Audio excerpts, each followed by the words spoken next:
Hello YouTube, this is Timaeus here coming to you guys from the Timaeus YouTube channel, and today I could give you guys an opening video for the Sacred Beast structure deck.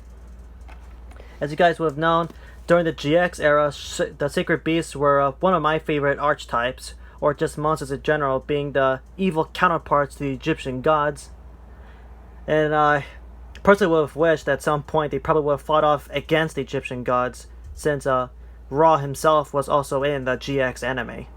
But all things considered, I could always just duel somebody with this against somebody who's using an Egyptian god deck if they use the new Ra support and everything. So I'll go ahead, let's get into it, shall we?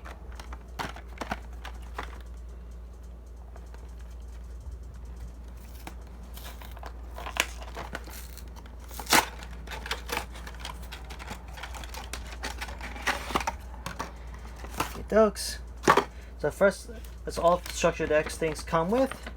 You get a nice little playmat. Thinks it looks a little cool. Let me just raise that up a bit. Yeah, I think that looks really cool. It shows all the alternates of the Sacred Beasts with their newest support cards. And always a little guideline that tells you how the deck works, what cards can help promote them. But I already know how this deck should work. I've been doing a lot of testing online, so can't wait to finally put those practices into work.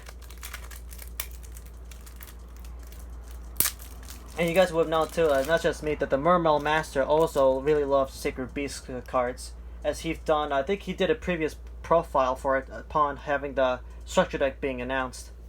So let's move on here. So first, we got Raviel, Lord of Phantasms, Shimmering Scrapper. So with this one, I thought it was actually not bad of a card, as first, this could be special summoned by any, by the hand, by removing, by tributing 3 monsters in the field, just any 3. As a quick effect, you can discard them at any point to give Raviel an attack boost that doubles his attack. And at any point it's in the graveyard, you can tribute a monster to bring it back to your hand. So it recycles itself pretty well. So next we got Uriah, Lord of Searing Flames. So this is the Slifer the Sky Dragon counterpart here. He gains 1,000 attack for every continuous trap on the board. Oh, sorry, for every continuous trap in the graveyard. Once per turn, he can destroy any set spell and trap without the opponent able to respond to it. And you can tribute by you can tribute summon it by tributing 3 continuous traps. Next we got Haman, Lord of Striking Thunder, the evil counterpart to Ra. So with him, you get to summon him by tributing 3 continuous spells. And I think personally, this is probably the most versatile of all the Sacred Beast cards, seeing he initially has more than one kind of effect. So destroys a monster by battle, inflict 1,000 points, and when it's in defense mode, the opponent is forced to attack into it, which is good luck when it has 4,000 defense points. And next we got Raviel, Lord of Phantasms, who can summon a token every time the opponent normal summons a monster, and he gives himself a stat boost by tributing a monster. Next we got the new armor tile, the Chaos Phantasm. Can't be destroyed by battle, and during the controller's turn he gains 10,000 attack. This could do potential OTKs. If you guys want to see an OTK combo, I can show you afterwards. So next, moving on to new support cards here. So we got Cerulean Skyfire. Nice looking. So with this card, it can negate any spell or trap effect upon resolution. Which, from that wording alone, if you guys didn't know, this card can actually negate counter traps and even super poly, because it triggers after resolution, not upon their activations. So that's really good. And also this card can also summon Haman much easier, because it says that when it's on the field, you can tribute any spell cards now that are set or face up in the field, not just the continuous ones. Next we got Hyper Blaze, which is probably Uriah's actual anime effect that's triggered into this card. So with this card, when Uriah enters battle, it gains additional 1,000 attack for every for every trap card that's now in the graveyard and on the field, as well as setting it from the deck or from the hand to the grave. Also makes summoning Uriah easier because now you can send any trap cards, not just the continuous ones, to the grave to summon him.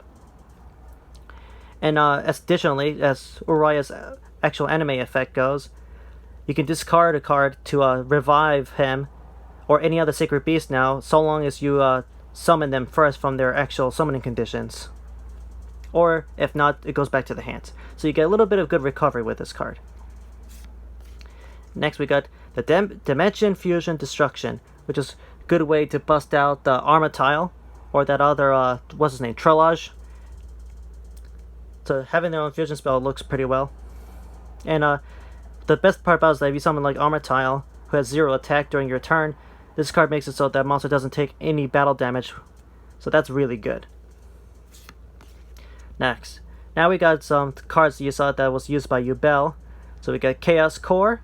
At any point this card is attacked or would be targeted by any card effect, this card can send the 3 Sacred Beasts to the grave. It gains a counter, so it can stay in the field. This is actually the one I was telling you guys before, that this can enable potential OTK with Armatile. So we got the best MVP of the main deck here, the Dark Beckoning Beast. When normal summon, it can search for any card that mentions the Sacred Beasts, or it just searches for them himself. That's really good, and the fact that he initiates another normal summon. We got the second best guy here, the Chaos Summoning Beast. With this one, it can summon any of the Secret Beast monsters from your hand, and then you can banish it to add the Fallen Paradise field spell, which is really good, which I really like. Next we got Dark Summoning. So, as previously with this card, it summons them from the main deck. You can banish it, so that way you can add any of the Secret Beasts from your hand. But the thing about it is that if you use this effect, you can't attack. So there's that one little drawback. So next we got some reprints here. The Phantom of Chaos. You can banish a monster to copy its name and effect, I believe. Yep. Phantom Sky Blaster. Mad Reloader. Grave Squirmer. Did I say it right? Yeah. Rainbow Dark Dragon, which is probably actually the most surprising thing for me about how it's even in here in the first place. But I think it's just because, Sacred Beasts and Dark Yubel was a thing with Dark Jesse. Trigodia, good reprint. Radion, the multi-dimensional kaiju, that's actually a pretty good reprint. Because I think he was squirming for about $7 or $8-ish. Chaos Hunter. Puppet Master. Stygian Street Patrol. Farfa, Malabranch of the Burning Abyss. The Fabled Cerebral. Oh yeah, I forgot this was here. Danger Chupacabra. Next we got here, there's a good one here. Opening of the Spirit Gates. This card is practically another Rhoda for the deck. It can also help initiate a lot of good combos by reviving a Fiend monster. And the fact that if you control any of the Sacred Beast monsters, or just a level 10 monster in general, you get to also have any continuous spell from your graveyard and add it back to your hand, which is really good if you use Cerulean Skyfire to summon Hamon, and then you could just put Cerulean Skyfire back to your hand. So that's really good. Fallen Paradise, the pot of greed pretty much of this deck, as when you have any of the Sacred Beast monsters or Armatile, you get to draw 2 cards. So I think that's really good, and it gives them protection. Phantasmal Martyrs, so this guy is supposed to help initiate you summoning Raphael if you have the other 2 Sacred Beasts by giving you the tokens to summon him.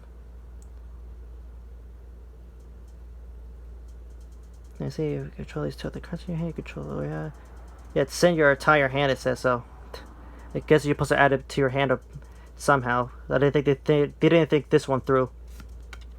Spell Chronicle, which I remember Yubel used. Terraforming, search for the Fallen Paradise. Set Rotation.